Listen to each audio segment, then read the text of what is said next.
देखिए, मौलिक अधिकार हम लोग आज पढ़ेंगे। मौलिक अधिकार, तो मौलिक अधिकार में यह हमें पढ़ना है कि पहले बात यह समझना कि मौलिक अधिकार है क्या। ठीक है, तो मौलिक अधिकार जो है हमारा संविधान में यह अधिकार दिया गया है कि किसी भी व्यक्ति को जीवन जीने की गारंटी, कोई भी मनुष्य हमारा देश का जो नागरिक हो उसे जीवन जीने की गारंटी जो दी गई है वह संविधान के तहत दिया गया है। ठीक है, हमारा देश का जो कॉन्स्टिट्यूशन है उसके तहत दिया गया है और उसी में हमें मौलिक अधिकार के बारे में वर्णन करना है। तो मौलिक अधिकार भाग 3 में, ठीक है, मौलिक अधिकार जो है वह भाग 3, ठीक है, भाग 3 में इसका वर्णन किया गया। कौन से भाग में वर्णन किया गया है? तो भाग 3 में इसका वर्णन किया गया है और 12 से लेकर के 35 तक, अनुच्छेद 12 से लेकर के 35 तक मौलिक अधिकार का वर्णन किया गया है। और यह जो मौलिक अधिकार है वह अमेरिका के संविधान से लिया गया है। कहाँ के संविधान से लिया गया है? अमेरिका के एक संविधान है बिल ऑफ राइट्स, ठीक है, बिल ऑफ राइट्स है, उसी से लिया गया। यानी बिल ऑफ राइट्स कहाँ का संविधान है? तो अमेरिका का संविधान है बिल ऑफ राइट्स और उसी देश के संविधान से हमारा देश का मौलिक अधिकार लिया गया। तो मौलिक अधिकार 12 से 35 तक है और मूल संविधान में 7 मौलिक अधिकार थे। मूल संविधान में 7 जो थे वह मूल संविधान, 7 किसमें थे?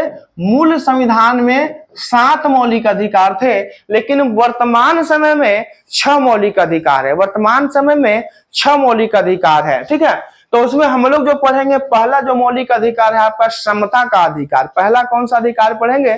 समता का अधिकार पढ़ेंगे। तो समता का अधिकार अनुच्छेद 14 से लेकर के 18 तक, अनुच्छेद 14 से लेकर के 18 तक है। यानी कह सकते हैं कि समता का अधिकार टोटल कितने हैं? तो समता का अधिकार 5 है। समता का अधिकार कितने हैं? तो 5 समता के अधिकार है। उसमें देखिए बारी बारी से हम लोग देखते हैं।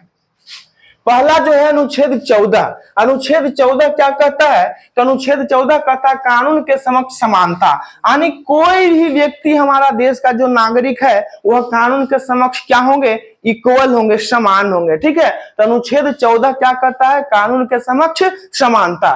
दूसरा पॉइंट कहता है आपको अनुच्छेद 15, ठीक है, अनुच्छेद 15 क्या कहता है?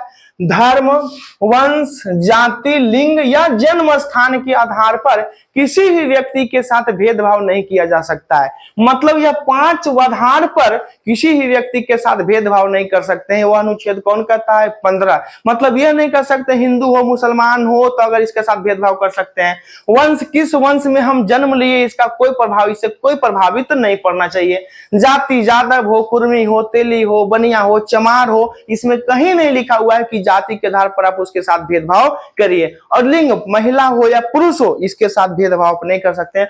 और जन्म स्थान, आप किसी गांव के किसी भी सुदूर गांव में क्यों न जन्म लिए हो, उसके आधार पर अगर बड़े पद पे आसीन भी हैं तो उसके साथ आपके भेदभाव नहीं किया जाएगा कि आपने उस जगह जन्म लिया तो आपके साथ भेदभाव किया जा सकता है। तो अनुच्छेद 15 इस आधार पर भेदभाव का निषेध करता है।